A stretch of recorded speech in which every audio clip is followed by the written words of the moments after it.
Assalamualaikum warahmatullahi wabarakatuh. Salam dan bahagia Bapak Ibu Guru Penggerak. Berjumpa kembali dengan saya Riyatul Jannah, calon guru penggerak angkatan 9 Kabupaten Ketapang. Izinkan saya memaparkan koneksi antar materi modul 2.1 pembelajaran berdiferensiasi. Apa itu pembelajaran berdiferensiasi? Pembelajaran berdiferensiasi merupakan usaha guru dalam menyesuaikan proses pembelajaran di kelas untuk memenuhi kebutuhan belajar individual murid. Maksudnya apa ya? Ingat, setiap anak adalah unik. Mereka mempunyai kelebihan dan kekurangan masing-masing. Begitu pula dengan minat, gaya belajar, kebiasaan, pola pikir, kemampuan, literasi, dan lain-lain. Pasti berbeda kan? Nah, disinilah diperlukan usaha guru untuk dapat memenuhi kebutuhan belajar agar mereka merasa nyaman saat belajar di kelas dan tentunya pembelajaran dapat tercapai. Bagaimana cara untuk dapat melakukan pembelajaran berdiferensiasi di kelas? Agar dapat melakukan pembelajaran berdiferensiasi, guru harus memahami tujuan pembelajaran, mengetahui dan merespon kebutuhan belajar murid, mencapai lingkungan belajar, mengundang murid untuk belajar, melakukan manajemen kelas yang efektif, dan melakukan penilaian yang berkelanjutan. Berkaitan dengan kebutuhan belajar murid, guru harus memahami 3 aspek berikut. Yang pertama, kesiapan belajar murid, kedua, minat murid, dan ketiga adalah profil belajar murid. Yang pertama adalah kesiapan belajar murid. Mengharuskan guru untuk menilai pengetahuan awal dan menentukan apa yang telah murid ketahui dan di mana murid berada. Yang kedua adalah minat murid.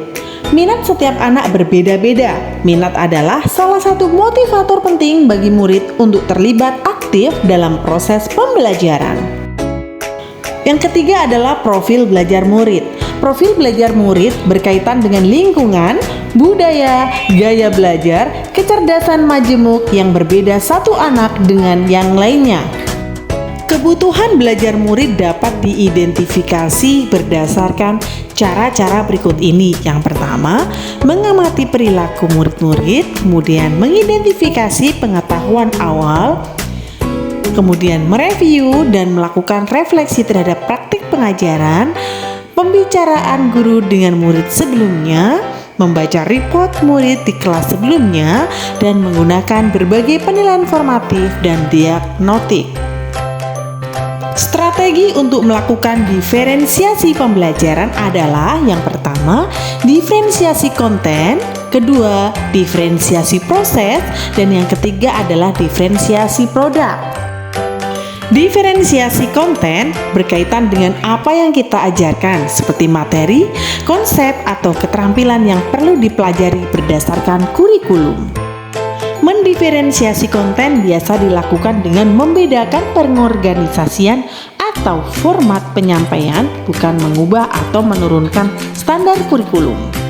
Sedangkan diferensiasi proses merupakan kegiatan yang memungkinkan murid berlatih dan memahami atau memakai konten dengan cara membedakan proses yang harus dijalani murid.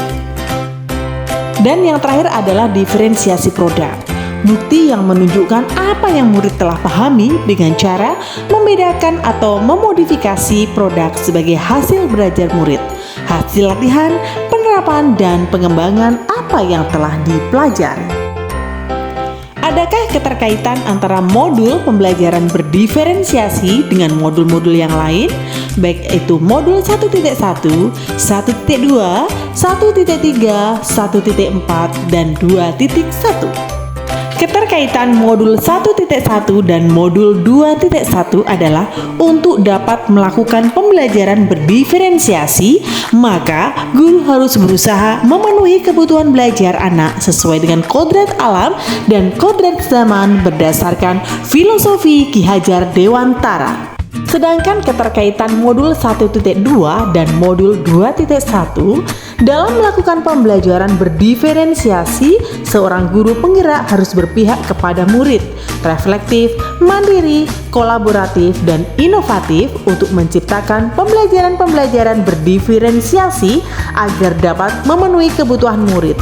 Dengan demikian, seorang guru penggerak dapat mewujudkan kepemimpinan murid dengan menuntun murid merdeka belajar. Hal ini sesuai dengan nilai dan peran guru penggerak. Keterkaitan modul 1.3 dan modul 2.1, pembelajaran berdiferensiasi dapat menjadi salah satu strategi untuk mewujudkan visi guru penggerak yang berpihak kepada murid.